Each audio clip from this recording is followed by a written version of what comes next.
कोल्हापूर जिल्ह्यातील हातकणंगले तालुक्यातील अतिग्रे गावात गुरुवारी रात्री एक धक्कादायक हत्याकांड उघडकीस आलंय। एका लॉजमध्ये सुमन सरगर यांच्या त्यांच्याच प्रियकरानं हातोडीनं वार करून खून केलाय। आरोपी आदम पठाण याला पोलिसांनी ताब्यात घेतलं असून तो यापूर्वीही पत्नीच्या खून प्रकरणात आरोपी आहे। पोलिसांच्या प्राथमिक तपासानुसार सुमन आणि आदम यांचे 7 वर्षांपासून प्रेमसंबंध होते। त्यांच्यात आर्थिक व्यवहारही होते।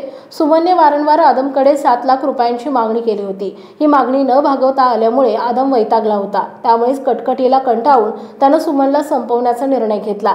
गुरुवारी दुपारी 12च्या सुमारास आदमनं सुमनला अतिग्रे येथील लॉजवर नेले। तिथेच त्यानं हातोडीने डोक्यात वार करून तिचा खून केला।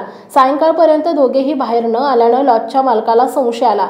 दरवाजा तोडला असता सुमन रक्ताच्या थारोळ्यात पडलेली होती आणि आदम दिवसभर तिथेच बसलेला होता। दरवाजा उघडताच आदमनं पळण्याचा प्रयत्न केला, मात्र लॉज मालक आणि कर्मचाऱ्यांनी त्याला पकडून एका खोलीमध्ये बंद केलं।